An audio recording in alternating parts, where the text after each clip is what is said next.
Army Reserve. I've never been in the military, and this is out and about, by the way, but I had family members who were in the military and there was nothing reserve about them.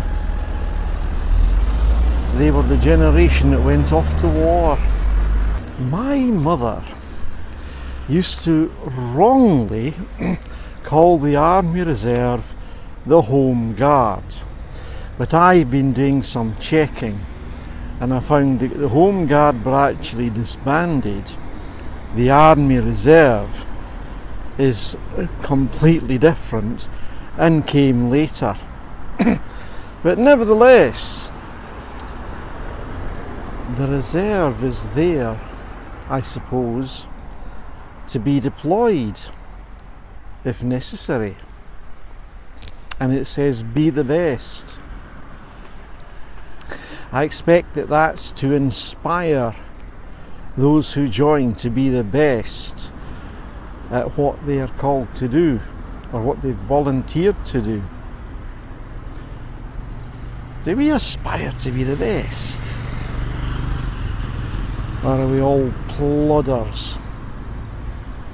I have a great respect for those who go into military service. It seems to me that they have got no idea about the situations they may find themselves in, some of which may be very dangerous indeed, even putting their lives on the line. Could I do that? Mind you, at my age, it's not likely that I will have to, but you never know. Uncle Albert used to say, from Only Fools and Fools and Horses, during the war, there were reserved occupations, which meant that there were men who could not be called up because their jobs were considered to be part of the war effort. And one of those jobs, which I believe my grandfather did because it was a reserved occupation, was being a coal miner. And of course, in those days, coal mining provided energy for homes and for industry and for the war effort. So, during war, he was reserved occupation. But that wasn't true of all of my family.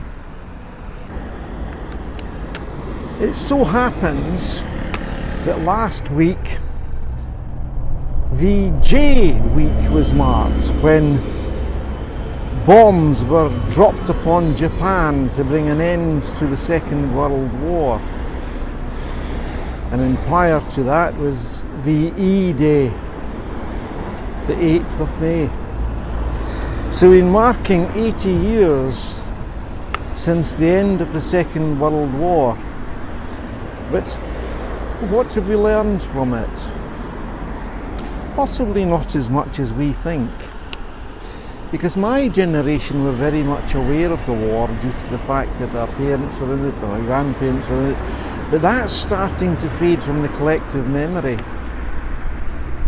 And we see that there are still wars. There's a couple that are in the news every day at the moment. War is a blight, but it happens. And sometimes it's an unfortunate necessity. I mean, what would have happened if we hadn't decided we need to put a... what would have happened if we hadn't decided we need to put a stop to Hitler? Just a thought. I grew up reading comics, and one of the comics I used to buy was The Victor. And on the front page of The Victor, they always had a strip cartoon that was a one-off story, but every one of them had one thing in common, and that is they were all set during the war, Uncle Albert, or during the First World War, and told stories that came out of these wars. Now obviously they were upbeat stories and told about how victorious the British were, but it didn't necessarily tell you about the grueling stuff and all the deaths and the high payment of life that went on, and indeed there was a great deal of people sacrificing their lives. Do we have anything that's worth sacrificing for? I'm just out and about and thinking about these things and pondering them. How did we as a nation get to where we are? And the answer is previous generations made sacrifices so that we could be a free nation.